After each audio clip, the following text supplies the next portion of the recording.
Esta Vamos conferencia a ver, comenzará a grabarse.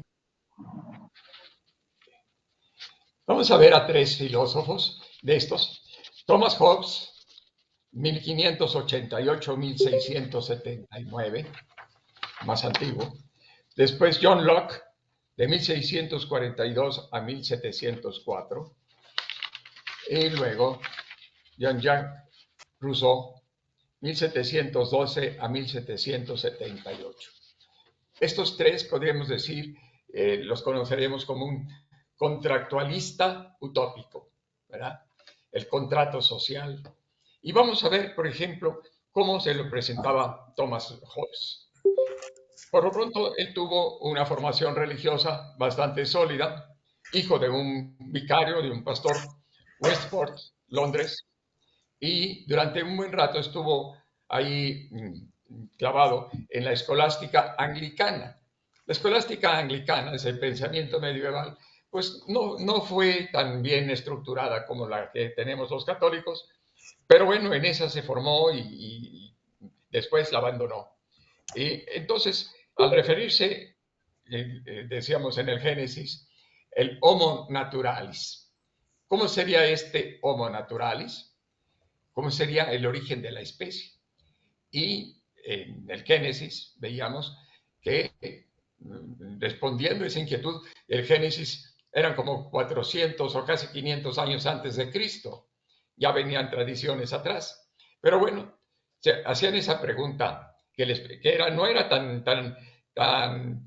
eh, tan pues irrelevante, ¿no? Sino que era importante, porque si Adán y Eva no hubieran pecado, ahí, ¿cómo sería nuestra esencia? Al cerrarse la esencia con el acto de libertad, si no optaron por el fruto prohibido, sino por la idea que tenía Dios, ¿cómo hubiera sido la especie humana, verdad? Y entonces hacen el relato que ya conocemos. Entonces, para el Homo naturalis, el hombre natural, no lo sitúa Hobbes en el paraíso terrenal, sino en la realidad que él ve, que más bien, pues en su idea de que el, el ser humano es Homo hominis lupus est. El ser humano es un lobo para el hombre, ¿no? Y pues lo que él situaba, pues para nosotros decimos que eso fue después del pecado, cuando ya no evolucionó la especie por el lado que Dios quería. Pero entonces Hobbes hace...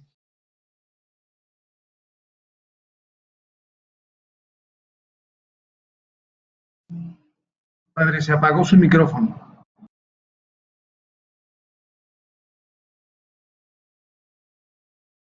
Ya, gracias. Bueno, pues sí, él veía el lobo, el ser humano era lobo para el hombre, ¿verdad? Para el otro hombre, para el semejante. Y veía toda la historia desde el principio, la imagen que tenía de los primeros cavernícolas que nosotros ya veíamos en la clase anterior, como pues los salvajes, ¿verdad? Pero eran muy agresivos entre la especie humana en medio de una lucha de todos contra todos, una guerra de todos contra todos. Y pues para nosotros, y para Locke y para Rousseau, pues no, el hombre natural era antes del pecado, ¿no? Y era buena, su naturaleza el ser humano tiende al bien, en contra de Hobbes, que creen que el ser humano es malo por naturaleza, ¿no? Y entonces en situación de guerra de todos contra todos. Sin embargo, nunca se desechó del todo esa idea del paraíso, o si ustedes quieren, una utopía, que ya no se puede regresar ahí, pero sí se puede recuperar algo mediante, y ya venimos un poco de una cierta redención secularizada, que ellos ven en el contrato social.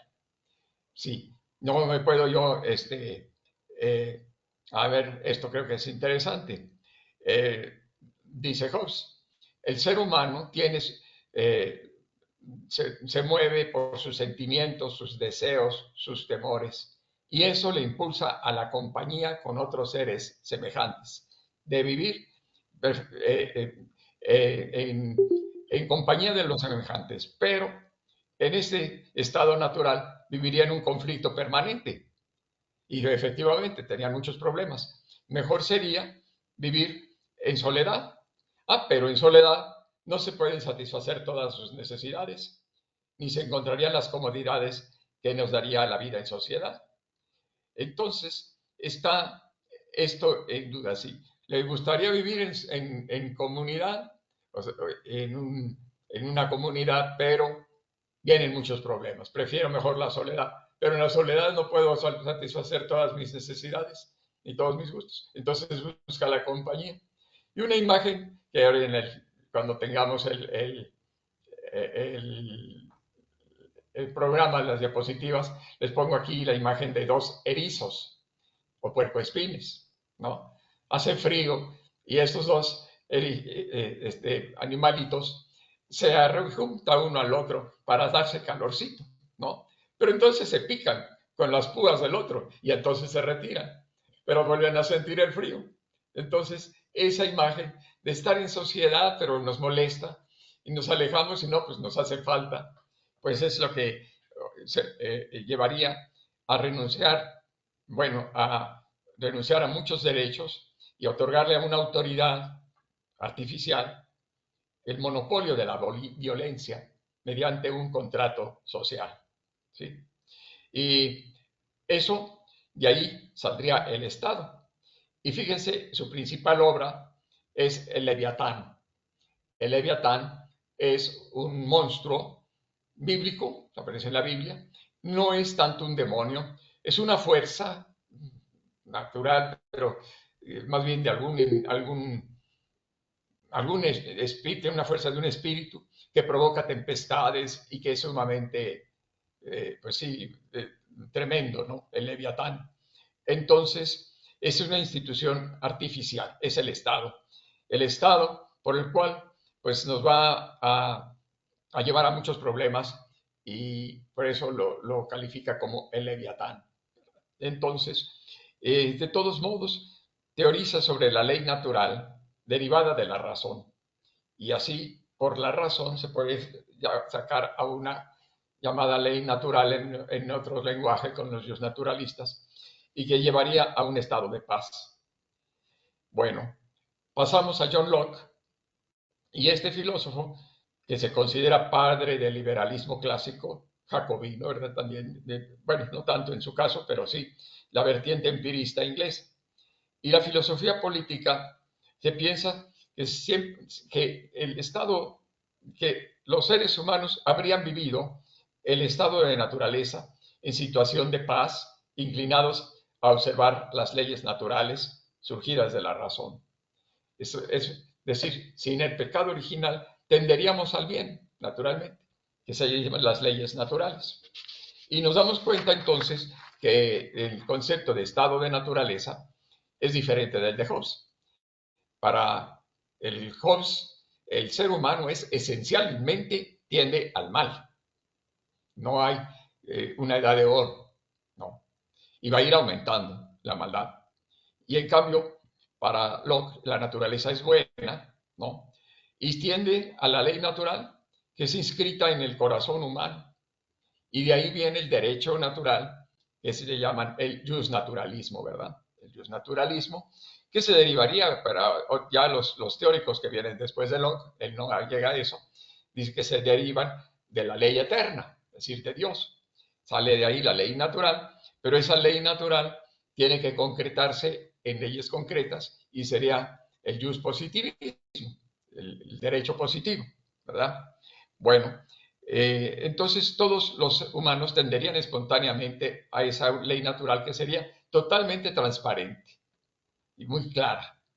En cambio, en el estado de naturaleza de Hobbes, no, sino sería pervertida por la caída y tendiente al poder de dominación. ¿Sí?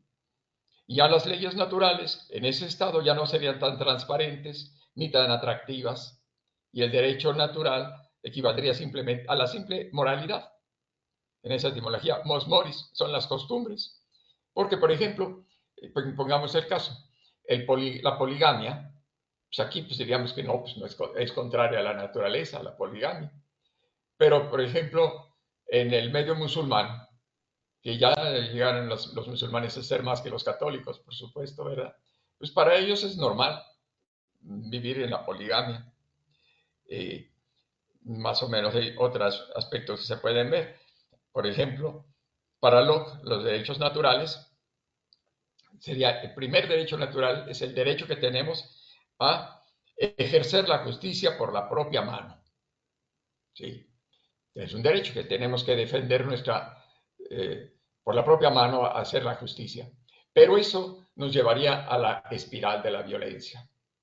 Quien hace poco lo hizo, relativamente, explicó esto, es Helder Cámara, el obispo de Paraguay. Él nos decía que primero hay una violencia institucional, legal, pero institucional. Por ejemplo, mm, en las leyes que están hechas para tener a los trabajadores que no se organicen y que tengan un salario muy raquítico, apenas para que puedan sobrevivir. Y bien, eso es una violencia institucional. Será legal, porque es institucionalizado, pero es violencia. Ante eso ya los trabajadores ya no pueden así. Se agrupan, se organizan más o menos clandestinamente y empiezan a presionar y a exigir lo que les corresponde por su trabajo. En términos de otra violencia, que es la violencia defensiva, la de la resistencia, ¿no? Pero entonces después el sistema entonces empieza a lanzar la represión y esa es otra violencia mayor todavía que esta que estamos diciendo. Fíjense, yo lo comparo con la ley de las pandillas. Estoy a veces en los barrios y hay barrios que tienen, bueno, casi todos estos en ciertas zonas de la Ciudad de México tienen su pandilla de jóvenes que les ocasionan molestias, pero que finalmente las aceptan porque también de alguna manera los ayudan como defensiva. Si vienen las pandillas de otra colonia, ellos ya los defienden, ¿no? Y de alguna manera los apoyan. Pero bueno, a un muchacho de esa pandilla que tuvo que atravesar la otra colonia para ir a alguna parte y se encontraron con otros de la otra pandilla y uno de ellos le da un golpazo que le pone un ojo morado y otro golpazo que le tumba el diente. Entonces regresa donde están sus compañeros, les dice eso y dicen eso no lo podemos permitir. Incursionan entonces en bola y con refuerzos a la otra pandilla y encuentran, curiosamente dan con el que le golpeó a este. Lo agarran entre todos y el golpeado le dicen que, pues, órale, que tiene que ajustar cuentas. Le ponen un ojo morado y le tumba un diente. Ah, pero ya ve que el otro está impedido, está indefenso, porque lo tienen agarrado. Y entonces le pone el otro ojo morado y el otro diente, ¿verdad? Eso de la ley del talión de ojo por ojo y diente por diente no resulta porque es una espiral de violencia. Llegan después, ellos ven que no fue justo porque se excedió en la venganza. Tenía que ser ojo por ojo y diente por diente. Se excedió en la venganza. Y bueno, otra vez a pelear, pero traen cadenas y varillas y palos, ¿no? Y entonces les ponen una golpiza, pero después entonces otro van y ya llevan navajas o punzocortantes y ya después llegarán las pistolitas, ¿verdad? Es la espiral de la violencia. Violencia llama más violencia. Y bueno, ese es un primer derecho. El segundo derecho, fíjense, un derecho por la ley natural, ¿no? Para Locke es la propiedad privada. Pues, por la ley natural, así dicho, se ha justificado muchas cosas. Por ejemplo, aquí, la propiedad privada. Y dice que solamente está acotada, bueno, porque si pensando en un sitio en que haya mucha tierra y alguien empieza a sembrar, bueno, si siembra y es para su propio consumo o es para, pues sí, para sus necesidades, eso no tiene ningún problema.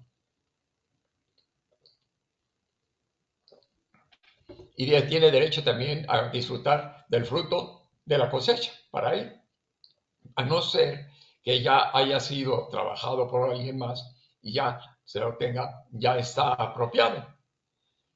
Pero bueno, pues esa apropiación tendría que estar, sí, subordinada a que no abuse. Por ejemplo, en muchos lados llegan los mestizos con los indígenas y empiezan los bienes comunales, a alambrarlos y hacer pues, pues no llega al latifundio, pero sí una tierra que no necesita ni siquiera para ganadería.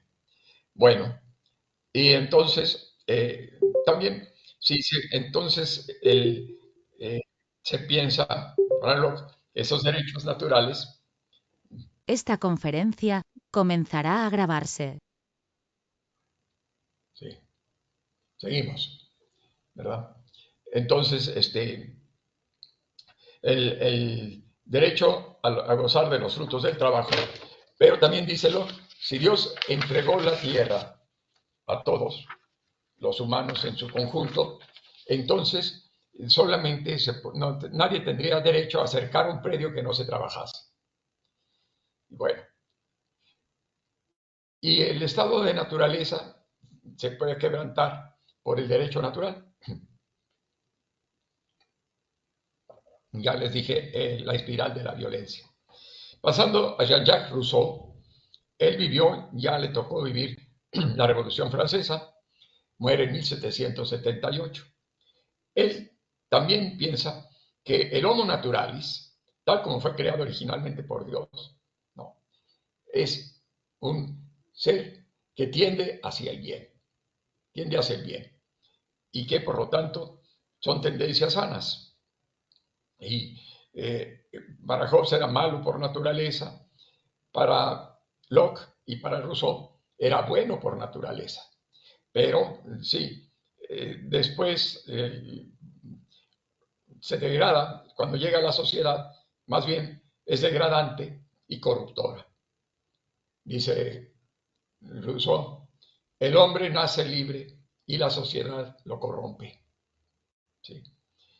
Por eso Rousseau coincide más en la paleografía moderna, que ven que hace 200.000 años del nomadismo primitivo, pues la vida era más placentera, más libre, y no había tanta violencia como se imaginaban ellos.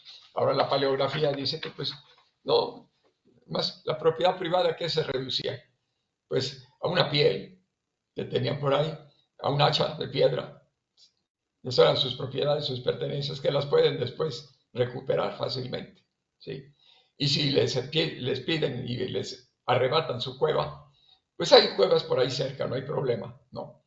Molestia del cambio, pero eso no pasa de ahí. Entonces, pues dice que la primera sociedad, pues es la sociedad la que corrompe, pero que entonces, para evitar esos males, hacen un contrato que se renuncian a muchas libertades y van a delegar en el Estado las renuncias y sus decisiones, ¿verdad? Que fueron elaboradas aceptando la voluntad general. Pero, pues, eso mismo, ahora con los conocimientos que tenemos ya de toda esa larga parte de la paleontología nos ha dicho 200.000 años de vida nómada o seminómada, ¿no? Y hasta apenas unos 7.000 años en que aparece la civilización.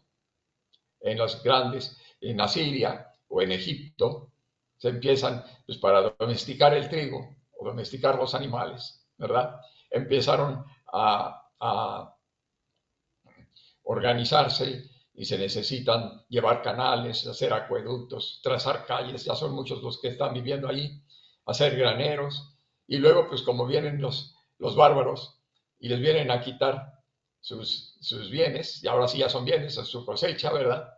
Entonces empiezan el tirano, el déspota, empieza a formar su ejército profesional, profesionalizando algunos supuestamente para la defensa, pero después se revierte y también por medio de estos ejércitos van a conquistar a otros, a someterlos como esclavos, ¿verdad?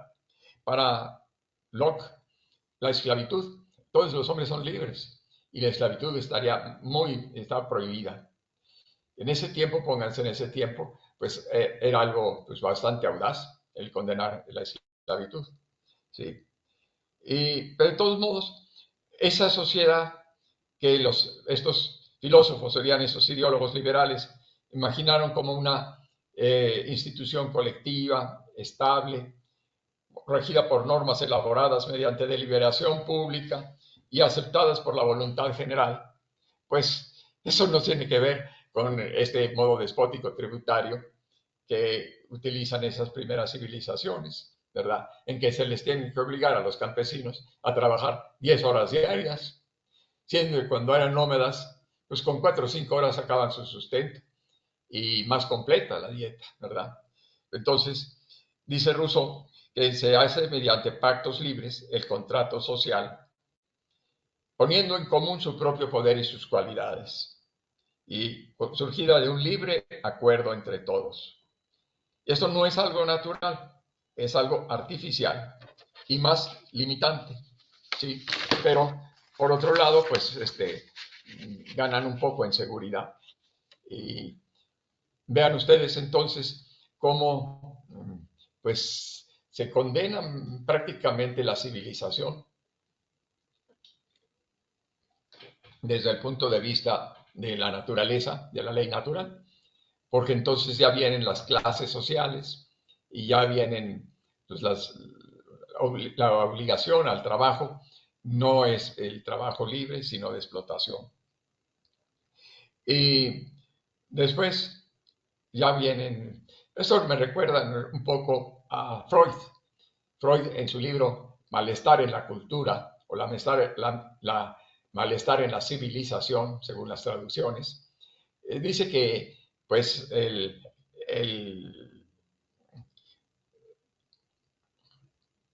lo que dice el psicoanálisis, que la civilización urbana pudo gestarse gracias a una fuerte represión e inhibición de los deseos libidinales, que finalmente se canalizaron hacia el desarrollo cultural y civilizatorio. ¿Sí? Entonces, piensa Rousseau, piensa Freud, ¿verdad? Que la civilización y el progreso solamente se da que bueno, sí, solamente se daría por inhibición de estos deseos libidinales. Y luego vamos a comparar los tres de estos autores, pero a ver si ya podemos conseguir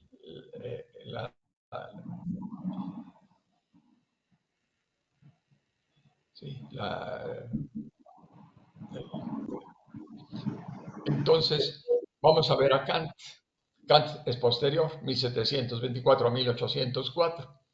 Y él, entre sus obras, muy buenas obras, sobre todo el sentido del conocimiento y de la razón práctica, pero también habla de esto en su tratado de la paz perpetua, así se llama este libro, que fundamentalmente es para la ética, la paz perpetua. Y dice que Kant lo quiere es una perspectiva mundial, ¿no? Un gobierno que favorezca la paz entre todos. Y dice él mismo que ese título es un poco burlesco, porque esa dicha paz no se da, no se ha dado, a no ser la que llama la paz de los sepulcros. La paz de los sepulcros quiere decir pues sí, hay mucha paz, pero es la paz de los sepulcros, de todos los que tuvo que reprimir el Estado. Y eso se les aplica así al régimen de Porfirio Díaz. Así le dicen la paz de los sepulcros. Él alardeaba de que sí había paz en su gobierno. Pues sí, pero era la paz de los sepulcros, ¿no? Nadie se podía chistar porque le venía luego la golpiza, la represión. Y Kant ve, por ejemplo, la etapa de la antigüedad griega, a ver si, por ejemplo, dice, no ha habido paz más que la paz de los sepulcros. Hubo un poquito en la politeia griega, que buscaban orden colectivo que pudiera sostenerse y desarrollarse con el tiempo. Y en el siglo IV, con Platón y Aristóteles, ese alcanzó su gran momento. Pero pronto la polis griega dejó de ser lugar para el ejercicio de los derechos humanos y pasó a convertirse en una ciudad mercantil y financiera y que beneficiaba a los ricos más bien. Entonces, a lo largo, pero dice, Kant concluye, y eso es muy interesante, a lo largo de toda la historia siempre ha existido el anhelo por la paz perpetua. A lo largo de toda la historia ha existido el anhelo por la paz, pero también es la nostalgia por la edad dorada. ¿Se acuerdan ustedes que en la hipótesis esa fantasiosa que les hablaba de cómo esta especie de monos dio lugar, por un lado al chimpancé y por otro lado al humano, y quizás también el bonobo, pero entonces la tendencia sería como la de los bonobos, pero la realidad era la del chimpancé. Pues así también aquí, el hombre busca siempre la paz, anhela la paz, pero siempre ha habido guerras. Y la guerra, sin embargo, también ha hecho aspectos positivos.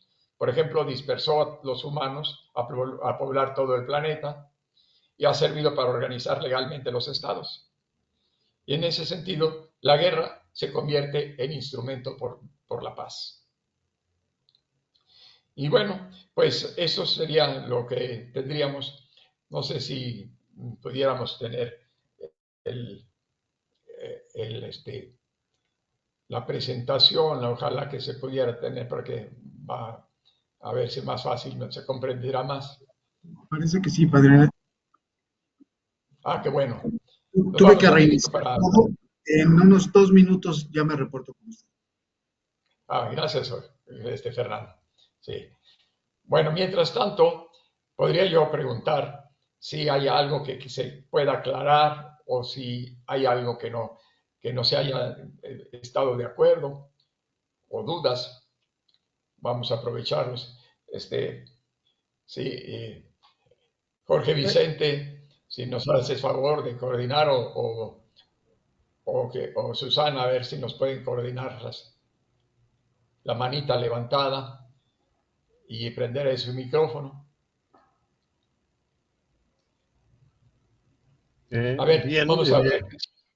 buenas noches. Tenemos Pues aquí sí. una pregunta de Alma Rosa. Adelante, Alma Rosa. Gracias.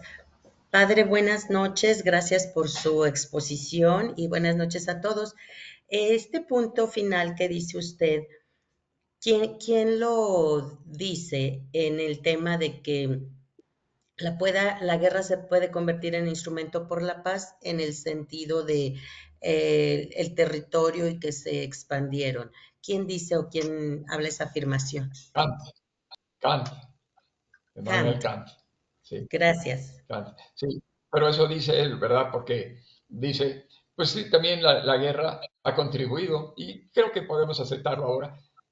Toda la industria militar, pues de ahí han venido muchos adelantos técnicos, ¿verdad? Tienen como todo su lado positivo, pero yo creo que es peor el negativo y ahora ya la guerra ha llegado a un nivel tal que ya para el Papa, y ahora ya queda en la iglesia hace poco, ya con Juan Pablo II ya se empezó a pensar así.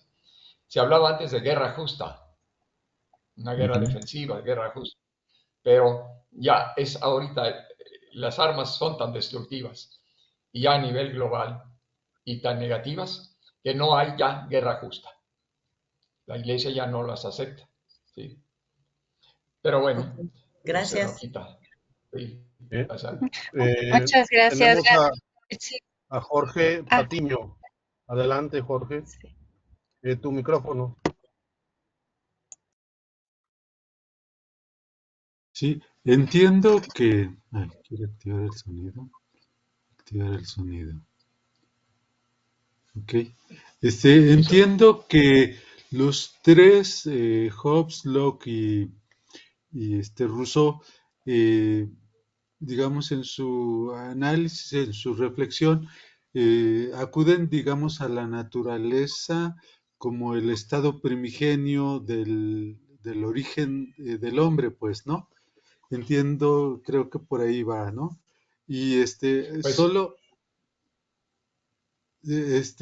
solo que Hobbes ve que el estado natural es adverso pues al hombre. Los otros ven como un estado natural bueno, ¿no? Y que la sociedad llega después a corromper.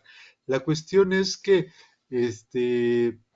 la naturaleza, o sea, podríamos decir que la naturaleza es el estado, como en la Biblia, pues es el Edén, el paraíso terrenal, pues estaría nada más que parece que los tres se alejan, digamos, de la deidad, de lo sobrenatural, pues, ¿no? Por eso se habla claro. más bien de la naturaleza. Por ahí estará pensado así.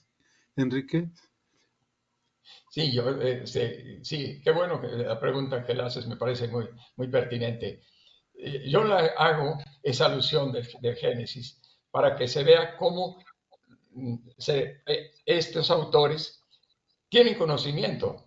Estudiaron, Hobbes mismo estudió la escolástica en su rama anglicana, ¿no?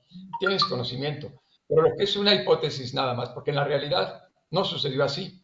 En el momento mismo casi que la especie se constituye como tal, se constituyó en el pecado original y la tendencia hacia el mal, ¿verdad? Que ha ido creciendo. Y todavía, pues vivir según la naturaleza, que esa ha sido un poquito la visión de ellos, que decían que pues es la civilización la que pervierte. Pero estar en la naturaleza es ver, tú me decías, qué bueno, y aquí ya tenemos. La de buen salvaje, ¿no? Bueno, mira, vamos a ver rapidito el, la filosofía política. A ver, vamos a ir pasándolo más o menos prontito. Yo te hago una señal cuando le des el clic. Sí. Ahí están los contractualistas, Hobbes, Locke y Rousseau. A ver, vamos a ver el texto que pongo ahí.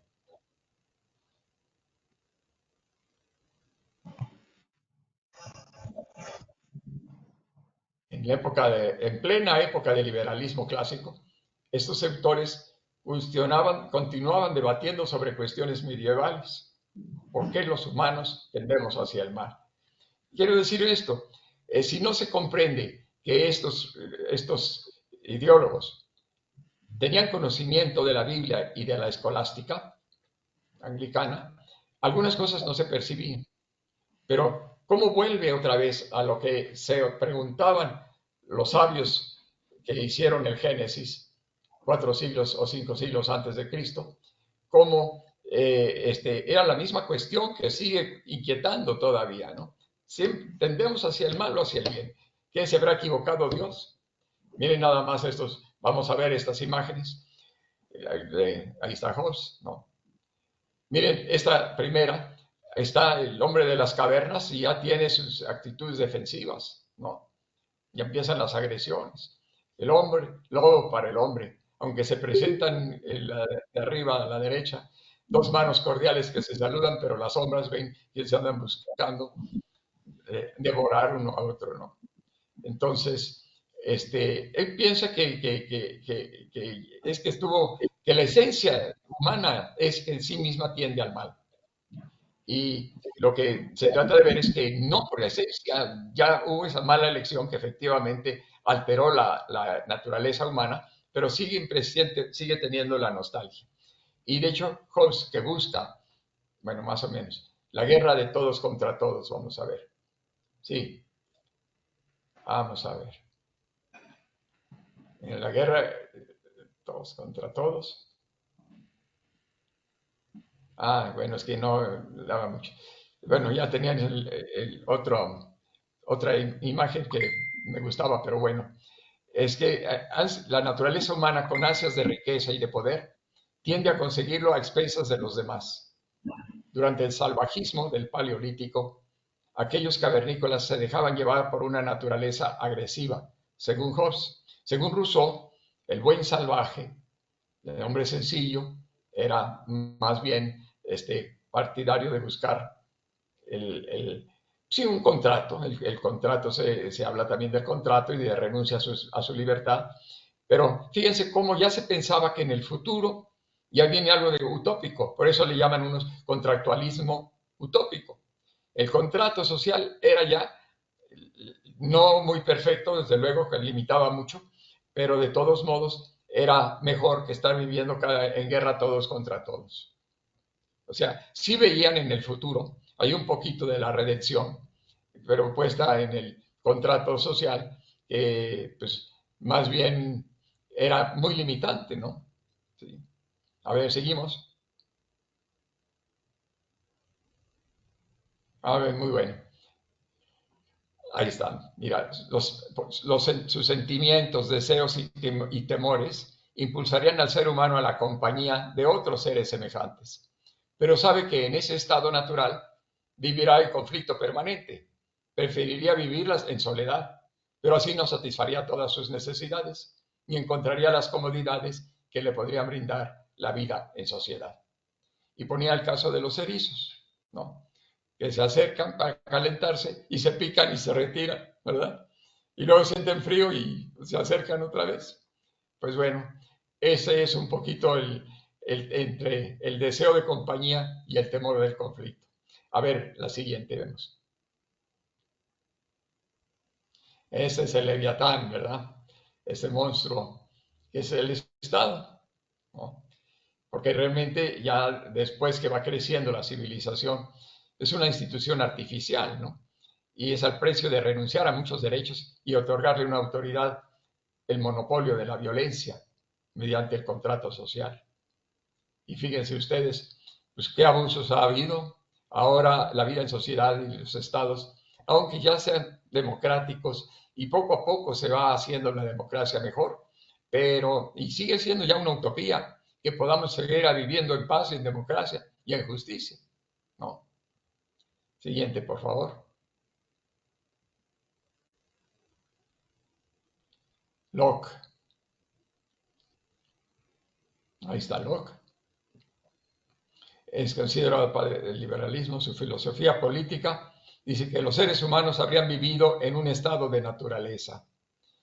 No es el paraíso terrenal ese estado de naturaleza, pero era según una naturaleza sana que tendía al bien, y eso sería, pero que por otro lado se pervierte, y la sociedad pervierte. Sí, a ver, siguiente. Vamos a ver. Eso, y hay que ver, las tendencias a la naturaleza es el justnaturalismo, ¿no? O sea,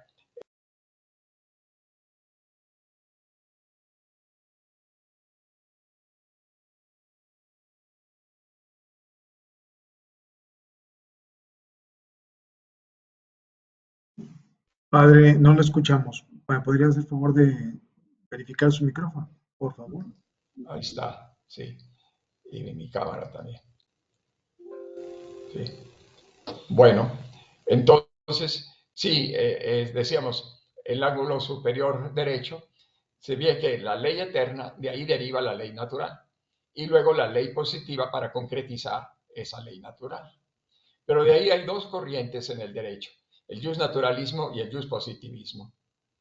En la humanidad habría habido un estado de naturaleza, como decía esquelástica, en situación de paz, inclinado a observar las leyes naturales, surgidas de la razón, inscritas en el corazón y totalmente transparente. De ahí tendría el sentido del justnaturalismo. Pero, ¿qué dice el justpositivismo? Después de la caída, el hombre casum, ¿verdad? La naturaleza se pervierte y tiende a poder de dominación. Y ahora las leyes naturales ya no son tan transparentes ni atractivas.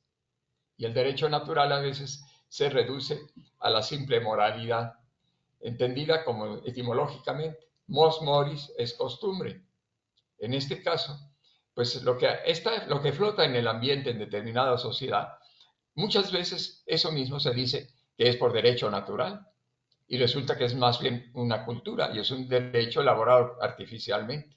Por ejemplo, se dice que el derecho natural es que la mujer esté subordinada al varón. Y ahora vemos que, pues, que no, es mucho hay de cultura. Y porque después se trata de extender a todas las culturas y, pues, por ejemplo, otra ley natural de Locke es la propiedad privada. Pues no sé dónde están las propiedades colectivas que cada vez ahora se van buscando como una forma más elevada. Pero bueno, pues hay que entenderla según ellos. Siguiente, por favor, vamos a ver.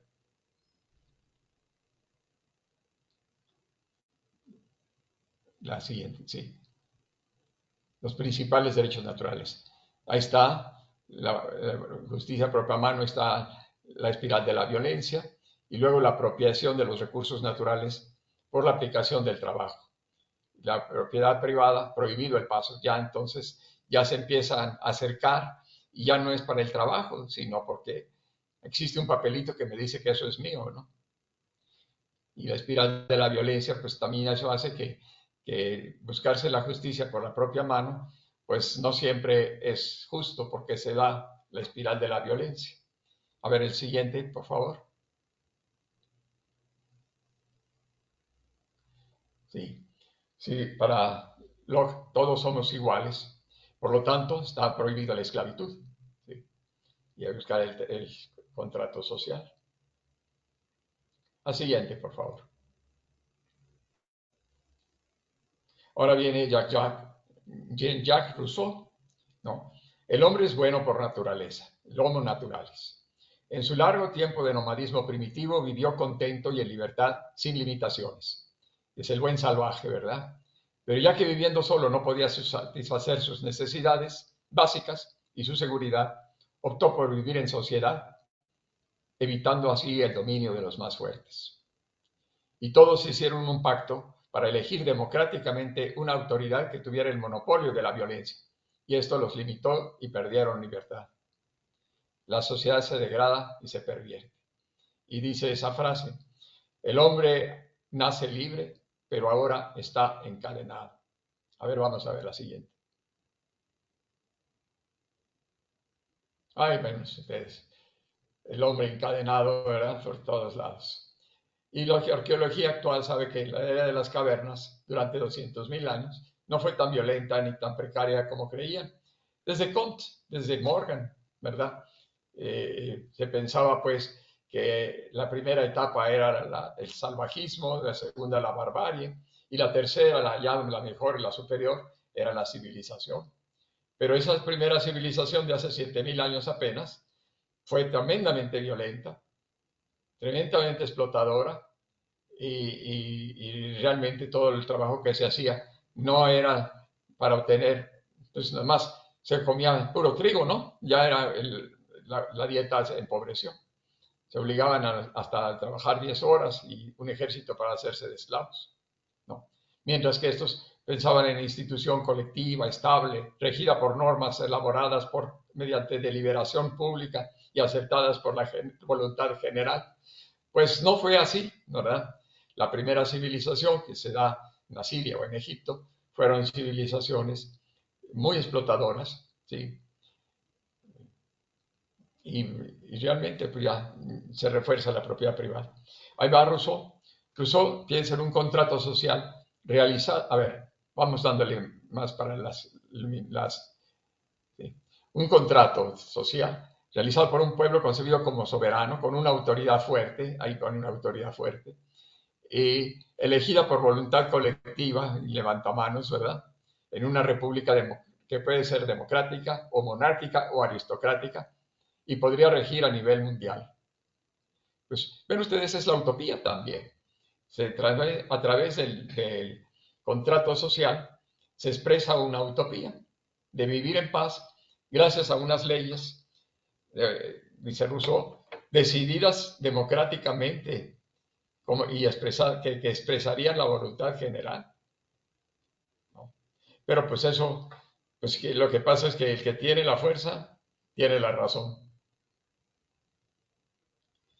Y está esto que decía yo de Freud, que dice que la civilización urbana se logró a base de la inhibición y de la represión de los apremiantes deseos libidinales canalizados hacia el desarrollo civilizatorio.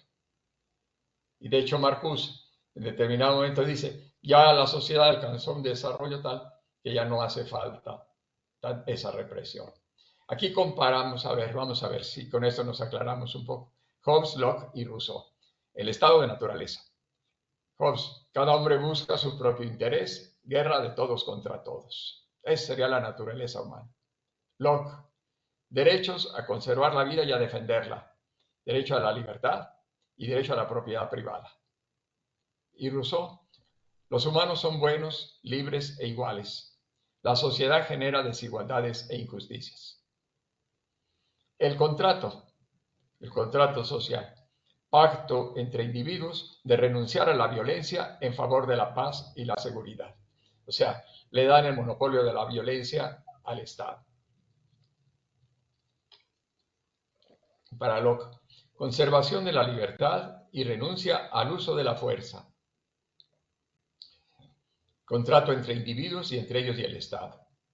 Y para Rousseau, compromiso libre entre individuos de respetar las leyes, las cuales expresan la voluntad general. Ahí parece como que lo mismo que el justnaturalismo de Locke, como que es transparente esto y es el estado entre individuos. Todas estas leyes naturales son realmente muy transparentes. Se puede muy bien encontrar que dimanan de la naturaleza humana, ¿no? Y no, pues ya cuando ya viene el derecho positivo, pues ya no necesariamente las leyes son morales, o en ese sentido. Y el Estado adquiere un poder absoluto, también hay eso. El Estado dimana del pueblo, dice Locke, su poder es limitado, debe asegurar la paz y la seguridad. El deber ser se encuentra con las armas. Y Rousseau, la soberanía popular y la democracia directa. Pero vamos a ver otra vez el siguiente. Vamos a ver si queda más claro lo que estamos trabajando ahora. Hobbes dice el estado de naturaleza, homo naturalis, por su naturaleza tiende al mal, homini lupus. Y sería el hombre caído, en lenguaje teológico, del pecado original. Aquí están secularizados esos, ¿verdad? Por eso Hobbes confunde el hombre natural con lo que sería para nosotros mismos las consecuencias del pecado original, y pues es la violencia, Caín y Abel, ¿no? Y para Locke, el homo naturalis, por su naturaleza, tiende al bien, y la ley natural es transparente, Adán antes de la caída. La sociedad genera injusticias. Y para Rousseau, en la historia real, la época de las cavernas fue bastante benévola. El hombre nace libre y la sociedad lo corrompe. Bueno, podemos comparar los tres. Y luego viene el contrato social, que equivaldría al homo redemptus, abierto, pero no redimido por Jesucristo que viene a salvarnos, sino por el contractualismo utópico, con leyes transparentes y formuladas con la voluntad colectiva. ¿Sí?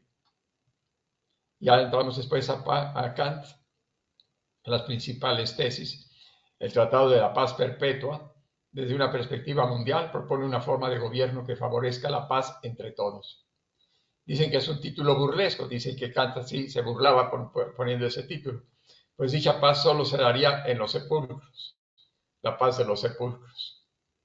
La Politeia en Grecia en el siglo IV, que buscaba un orden colectivo que pudiera sostenerse y desarrollarse.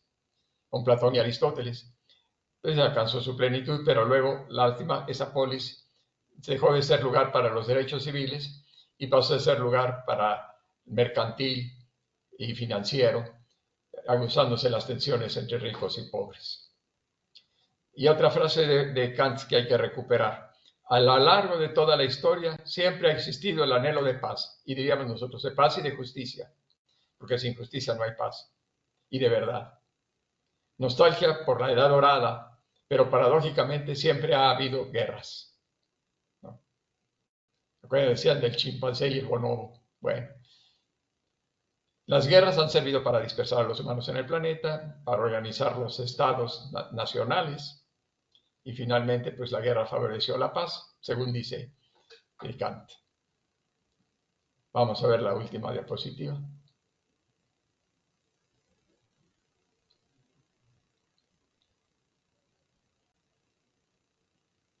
La paz perpetua, por Lesco, la politeia griega y los filósofos. Para Platón quería que fuesen los filósofos quienes gobernaran. No resultaría, por supuesto, se viven en las nubes, pero los políticos harían bien en escuchar a los filósofos. ¿Sí? Bueno, ya esa era la presentación, pero sirvió para que te diéramos un repasito a lo que ya vimos, ¿no? Pues el estado de paz. Sí.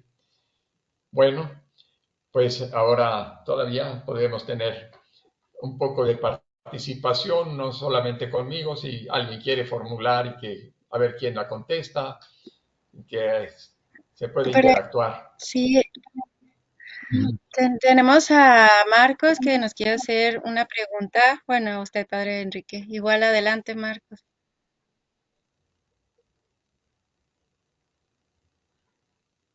Micrófono, Marcos.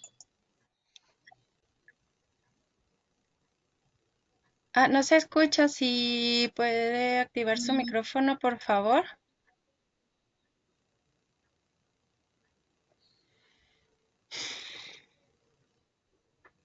Marcos, el micrófono. Ya. Ahora sí. Ahí está. Ya Ahora sí. Ahora sí. Perdón. Les decía comienzo por saludarlos. Me da gusto poder compartir con todos ustedes. Me llama la atención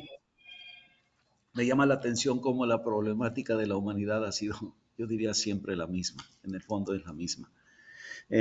Esto de que si el bien, el mal, ¿de dónde viene? Pues está los dos enfoques que nos has enfocado, Enrique, muy bien. Desde el punto de vista mitológico, con todo respeto, que está aún en la Biblia. O sea, el mal viene desde allá y habremos mejorado. Yo me temo que no, que ha sido muy poco. Hay una fabulita de Augusto Monterroso. Dice que el bien se enfadó de estar peleando siempre con el mal. Durante toda la vida ha estado peleando y dijo, lo voy a acabar. Preparó todas las estrategias, ya estaba, cuando estaba para darle el zarpazo, dijo, caray, pero si acabo con el mal, voy a ser malo yo, porque yo le eliminé, yo lo maté. Y entonces decidió seguir conviviendo con él. No deja de ser ilustrativa esta fabulita. Desde el punto de vista dialéctico, pues el bien y el mal tienen que estar juntos y peleándose, parecen, como a ciertas parejas que llega a haber. Discúlpenme. Bien. Lo que yo sí lamento es que el humanismo ha estado muy retrasado.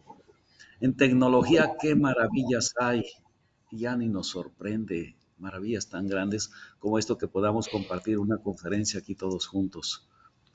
Cada maravilla que hay. ¿Y por qué el humanismo está tan retrasado? Pues se ve que ahí se diría que son los intereses económicos, se ha desarrollado lo que deja dinero y lo que no, ahí va poco a poco. Bien, que desde origen, que si el hombre es bueno o es malo, yo diría que es las dos cosas. De niños chiquitos los observa uno, tienen unos días de nacidos, tienen unos meses de nacidos y comienzan a ser no males porque no se puede calificar de mal. Normalmente el mal lleva el connotativo mal moral y se tiene razón. Pero sí, travesuras, pero negativas. Entonces, desde chiquitos los niños tienen esa tendencia también. Reitero, no la podemos calificar de mala. De hecho, no se habla de egoísmo en el niño, sino egocentrismo. Él se centra en él y todo lo demás le vale. Entonces, esas dos tendencias están en el ser humano, pero el humanismo debiera haberse desarrollado mucho más para no combatir, sino encauzar todo eso. Y yo creo que esto les tocaría más a las religiones. Podrían haber logrado mucho con un enfoque más actual, un poquito más científico. Bien, pues es mi participación. Gracias. Gracias, Marcos. Mira, yo creo que si vemos bien, mucho se ha avanzado, se está avanzando también en ese sentido. La democracia, pues, hoy se hace un escándalo, pero ya parece que ya los fraudes electorales en el país, pues ya no dan tanto. Y en Brasil ahorita, pues, hubo una elección limpia y una elección que nadie reclamó, fraudes, ¿no? Se va Gracias. adelantando toda la conciencia ecológica, por ejemplo, entre los jóvenes, ha crecido enormemente. La igualdad entre los géneros, o entre hombre y mujer, igualdad no que sean iguales anatómicamente y psicológicamente no lo son, pero sí que no se cargue, que no haya una explotación de uno sobre otro, ¿no? Y entonces eso sí ha ido avanzando mucho, y la educación también. Ahora, estas cuestiones de las tecnologías, yo preferiría no hablar por ahorita porque, pues, ya, ya a mi edad dirán, pues sí, claro, ya vuelve con cualquier tiempo pasado fue mejor, ¿verdad? La- mm, por eso, pues hay que ver, pero sí también, así como se hace esta conferencia y ayuda muchísimo, de otra manera no se podría realizar. Pero también por ahí vienen los controles y vienen, ya los vamos a ir viendo después, ¿sí? Entre la utopía y la distopía. Y bueno, quiero decirles ahora, vamos empezando a cerrar, que ya terminamos la primera unidad. La primera unidad fue los orígenes, ¿no? La edad de oro, ahí viene en la imaginación, la edad de oro, ¿verdad? Y bueno, sí, estaba en la edad de oro, pero ¿qué pasó? Algo tuvo que pasar para que esa edad de oro se echara a perder. Hobbes dice, no hubo ninguna edad de oro, ya desde que empezaron completos. Y pues a lo mejor sí, pero hubo ahí algo que hubo un momento que pudo haber caminado la especie por otro lado. Y, y eso nos quedó también muy grabado, porque siempre anhelamos otra forma de convivencia. Y ahora, esos tres conocimientos que da para abordar el problema. Las ciencias, la paleología. Segundo, la mitología y la teología también. La teología también. Y tercero, la filosofía, ¿verdad? Entonces ya, digamos que se cierra ahora ese extremo. Y ahora no vamos a ver el último extremo, vamos a ver lo que pasa en medio, ¿no? En el devenir de la historia. Y ahí vamos la próxima clase a hablar el concepto de utopía. El concepto de utopía, y vamos a ver algunas utopías realizadas a lo largo de la historia, ¿no? Y nos va a ser muy interesante y yo creo que vamos a estar muy reposados, muy tranquilos. Ya pasó la parte más difícil. Ahora vamos a ver qué más sigue, ¿no? Y bueno, a ver qué más. Susana, ¿no hay algo que nos quieras decir?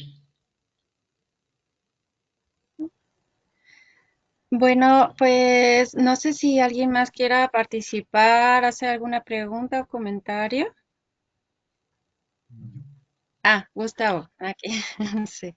Muchísimas gracias, Padre Enrique. Muy interesante la exposición. Un saludo a todos quienes estamos participando en esta excelente ponencia. Mi inquietud va por este sentido. Hoy que ya se cuenta con mucha más información que antes en todos los órdenes y un mundo más comunicado, podemos hablar de la sincronía de distintos modos de pensar en las diferentes culturas y civilizaciones. Esta idea del Dios bueno o del origen de la Edad de Oro es muy optimista, de cualquier modo. En un caso se habla de fe y en el otro se habla de hipótesis. Pero desde la fenomenología lo que nos aparece es una dura realidad en la realpolitik, en la economía, en los poderes fácticos. ¿Cómo mina esto el sentido de naturaleza que pueden tener los recién nacidos del tercer milenio en estas ideas, que para ellos es pospandémico o pandémico todavía?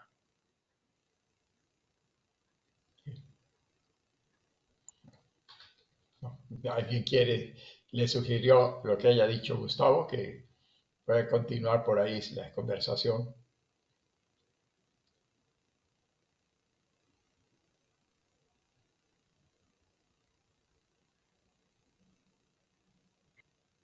Pues yo nada más decir, Gus, que me parece sumamente interesante este planteamiento que tú haces de cómo pueden concebir esta naturaleza y esta idea, estos chicos, estos nacidos, ¿no? En el tercer milenio. La verdad es de que lo platicábamos desde la primera sesión, que yo le decía al padre Enrique, y cómo dar esperanza ante estas realidades que vemos, y lo puedo ahorita seguir corroborando porque, como nos dicen desde el aspecto filosófico, pues siempre ha habido guerra, ¿no? Y aun cuando se aspire a la paz o el anhelo de paz, siempre ha habido guerra. Y ahora comenta el padre Enrique Marroquín, pues sí, ha habido guerra en su momento, la iglesia se habló de guerra justa, pero ahora nos ha rebasado y ya no hay guerra justa, ya la espiral de la violencia creo que está en todo y me vuelve a venir a la mente eso, cómo inspirar esa confianza en la mente del infante en decir, yo pertenezco al bien, cuando lo que vemos que nos rodea normalmente en la sociedad y la civilización actual es la agresividad y la violencia. Me quedo también pensando en ello, a ver qué dicen los expertos en esto, por favor. Yo creo que, bueno, no es que estemos en los buenos y los malos, ¿verdad? En dos campos bien separados, porque la línea de separación entre los buenos y los malos, fíjense en mí, pasa por aquí. Somos víctimas y victimarios.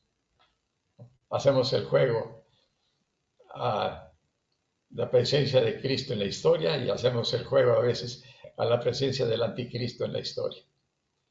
Es la dialéctica del bien y del mal. Pero ciertamente se ha ido evolucionando en las dos partes y lamentablemente los recursos los tienen los malos. Y ahí van, esos recursos, todas las tecnologías ya están manchadas de origen, porque están concebidas en función de la maximización de la ganancia. Entonces, por un lado, sí, nos ofrecen muy buenas cosas, pero por otro lado, es el precio que se paga es grande. Y también hay que ver que, pues sí, la humanidad tiene muchas personas ya, ha crecido mucho y se necesita. Y los recursos, lamentablemente, también ahí hay mucha inquietud ecológica, pero también,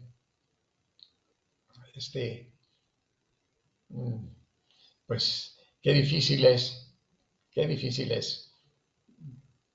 tratar de vivir. La verdad, por ejemplo, habrá ya la posverdad, ¿ya? La libertad, la paz, la fraternidad. Pero sí, sí hay, yo creo que lógicamente todo lo que vemos pues tiene mucho poder porque hace mucho ruido. El mal hace mucho ruido. Pero el bien también existe y está actuando, pero no hace mucho ruido. Claro que pues la manipulación de los medios de comunicación nos presenta en un mundo a su modo para justificar el mal no para quitarlo.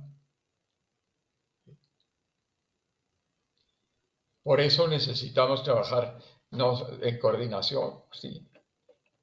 Solamente así, y ahora ya a nivel mundial. Sí. A ver, hay una moción que parece que México también suscribió ante la ONU de prohibir las armas nucleares. Porque esas armas nucleares destruyen a la especie humana. ¿Por qué no se han prohibido?